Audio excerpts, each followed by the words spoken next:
At Belgrade Airport, I faced discrimination today. This was my first experience of being discriminated against during my trip in Europe over the past 2 months. When I handed my passport to the customs officer, I stood there waiting. He didn't even look at it properly, just glanced at my passport and then kept on doing his own thing, not helping me with the stamp.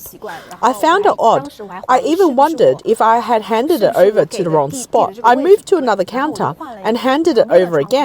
I saw the foreigner previously behind me give his passport and that officer immediately stamp it. I felt really bad. I looked at him thinking, your economy isn't better than China's. Your public transport isn't as good as ours, except that buses are free. Why discriminate against Chinese passports? It felt so disgusting. This was the first time I faced discrimination from a foreigner, an airport worker at the customs who stamps the passports. On what basis can he discriminate against our Chinese passport? On August 9th, a TikTok user posted a video stating she faced discrimination at Siberian customs, including delayed processing, bribe demands, and targeted inspections. The incident sparked widespread discussion on TikTok. A commenter consoled her, blaming the Chinese government. The Chinese government's actions cause global discrimination against Chinese people. It's not your fault. A Taiwanese commenter explained that the belief in the power of Chinese passports stems from CCP propaganda. He said the CCP is disrespected internationally for violating international law and denying people freedom and democracy, shaping foreigners' perceptions of Chinese citizens. Another commenter sarcastically suggested that presenting an American passport would have resolved everything, adding that anyone able to travel in Europe for 2 months must be a beneficiary of the CCP system. Another user reported being forced to pay a bribe by customs officers in Laos. I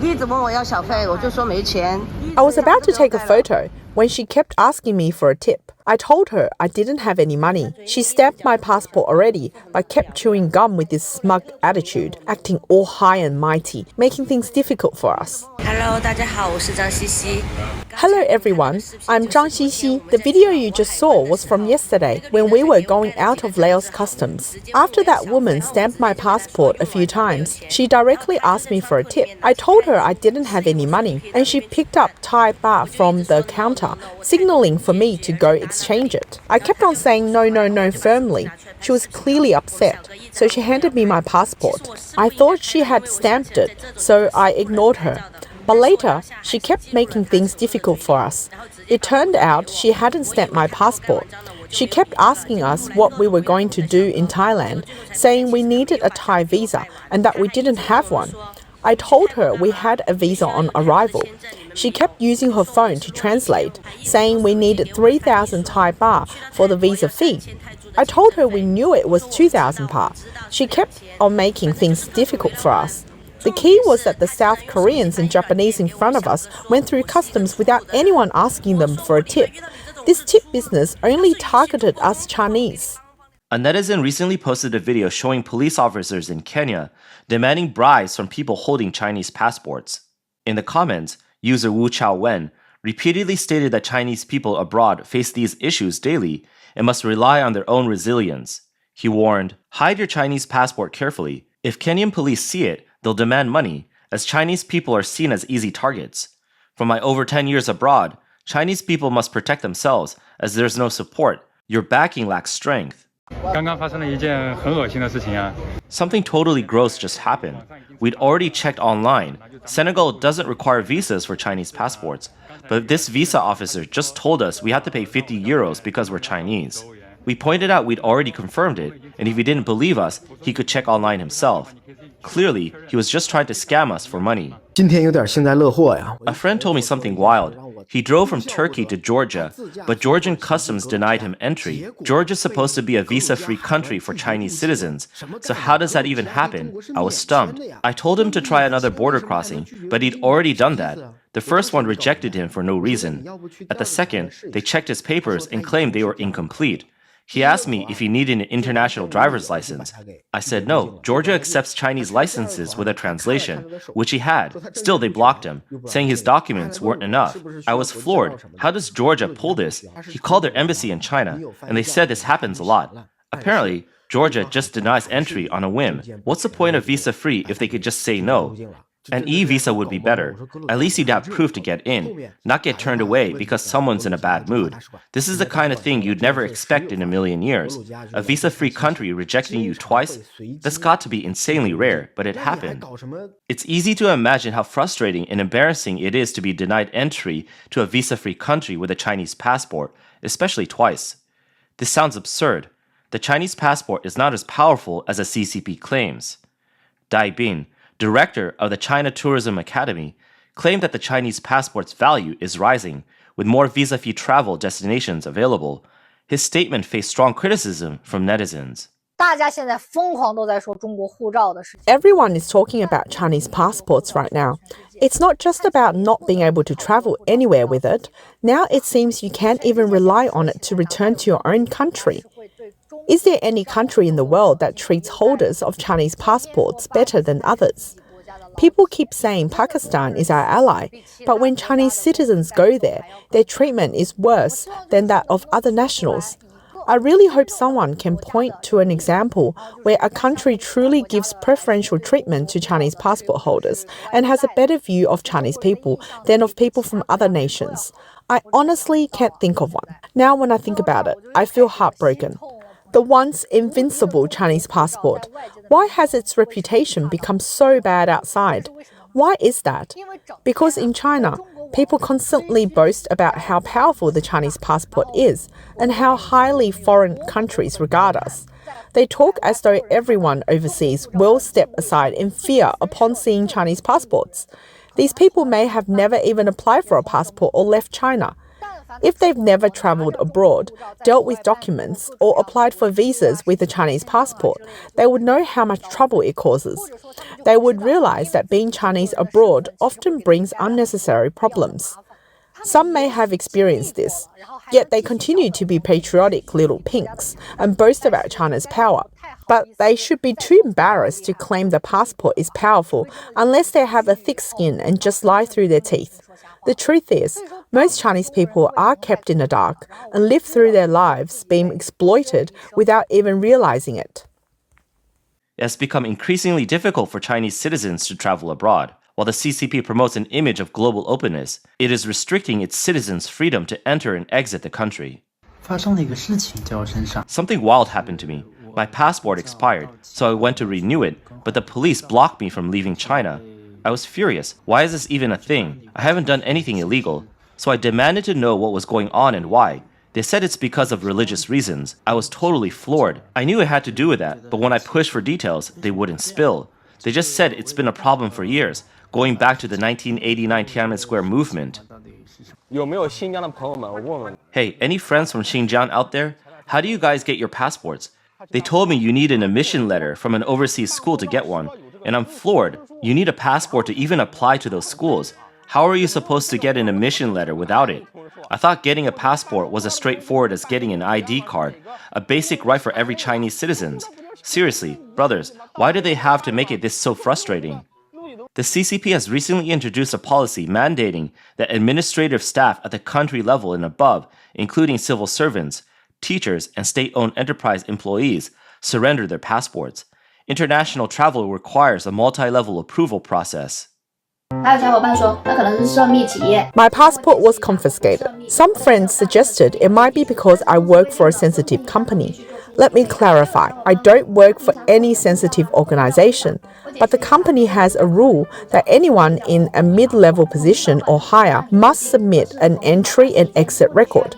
Then some friends asked, how can a company take your passport? Isn't that illegal? Let me explain. It's not called confiscating your passport. They call it centralized management. Centralized management doesn't mean they're preventing you from traveling. It means that while they hold on to your passport, if you need to travel abroad for personal reasons, you have to submit an application. You will need to provide your flight number, departure time, destination, daily itinerary, where you'll be staying, who you're with, and what you're eating, and what you're doing, etc. It's basically like creating a travel itinerary. But even after you submit your application, you never know when it will be approved, or if it will be approved at all. Do you think I would buy tickets or book accommodation in advance? So in the end, it's like you can't leave the country. I had planned to go to Hong Kong with my husband, but we ended up giving up on that idea.